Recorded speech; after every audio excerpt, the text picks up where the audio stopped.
क्या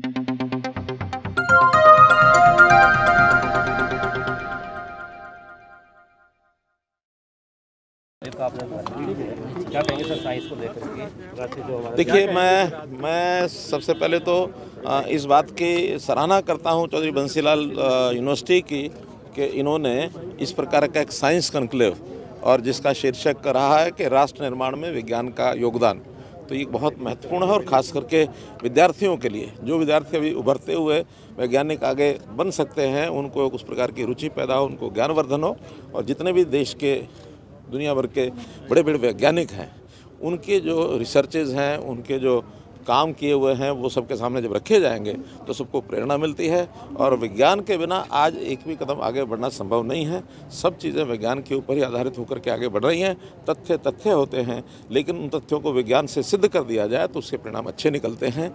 मैं एक उदाहरण देना चाहूँगा कि हमारे देश को वैज्ञानिक शायद उतना मैं तो नहीं देते रहे होंगे, पास्ट में, भूतकाल में तो बहुत वैज्ञानिक यहाँ हुए हैं, लेकिन अभी की जो एक बहुत बड़ा ज्वलंत उदाहरण, जब देश में कोविड आया तो दुनिया के बड़े बड़े देशों ने भारतवर्ष के ऊपर एक शंका पैदा करनी शुरू कर दी कि शायद सबसे बड़ा जो नुकसान है वो भारतवर्ष का होगा।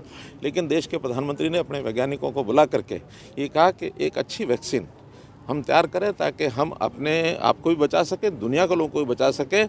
2 वैक्सीन हमने तैयार की और 200 करोड़ वैक्सीन वायल्स बना करके न केवल अपने देश में उसको सब लोगों को लगाया गया, बल्कि दुनिया के और देश जो इसको नहीं लगवा सकते थे उनको भी हमने भेजा। और एक मानव जाति के कल्याण के लिए हमारा कदम आगे बढ़ा। ये हमारे वैज्ञानिकों की देन है। अपने प्रधानमंत्री जी ने अब जो नारा दिया है, जय जवान जय किसान, साथ में जय विज्ञान और जय अनुसंधान, ये उन्होंने जोड़ा है। तो विज्ञान और अनुसंधान, इसका बहुत बड़ा महत्व है। इसके लिए आज का ये सेमिनार, इसके लिए मैं शुभकामनाएं देता हूं। बीजेपी का जो प्रदेश कार्यकारिणी की मीटिंग भी है सर, किस प्रकार का चिंतन मंथन वहाँ पर किया? देखिए, ये पार्टी की कार्यकारिणी जो होती है, उसका कार्यकारिणी की बैठक के बाद जो हमारे प्रदेश के अध्यक्ष हैं वो उसमें विधिवत रूप से आपको जानकारी देंगे। 2024 माना जाए सर इसको? अरे भाई, 24 तो आना ही है और 24 में चुनाव भी है, तो मिशन मानना ना मानना विषय नहीं है। आखिर एक सामान्य एक प्रक्रिया है कि जब चुनाव आता है तो उसकी तैयारी के लिए हम भी जुटे हैं, बाकी पार्टियां भी जुटी हैं, तो एक प्रकार की उसकी तैयारी स्वाभाविक है। सरपंचों का विरोध आज देखने को मिल रहा है, तो लगता है कि सरपंचों का ये विरोध का निपटारा हो पाएगा?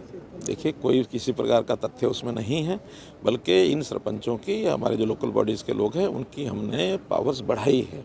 हमने ऑटोनॉमी की तरफ उनको ले गए हैं, उनकी स्वायत्ता बढ़ाई है कि अब उनके जो फंड्स हैं वो प्रदेश सरकार उसमें कोई कलम नहीं चलाए कि उनके सारे फंड उनको सुपुर्द किए जाएंगे। हाँ, काम करने के लिए पारदर्शिता ये ज़रूरी है। अब मन मर्जी से कोई कुछ भी कराएगा और कुछ भी किसी को देगा, किसी से लेगा, वो सिस्टम नहीं चलेंगे। ये एक बहुत बड़ा एक समस्या, एक कठिनाई जो झेल रहे थे, उसको पारदर्शिता में किया और जनता इसको समझ चुकी है। जनता में इसका स्वागत है। धन्यवाद।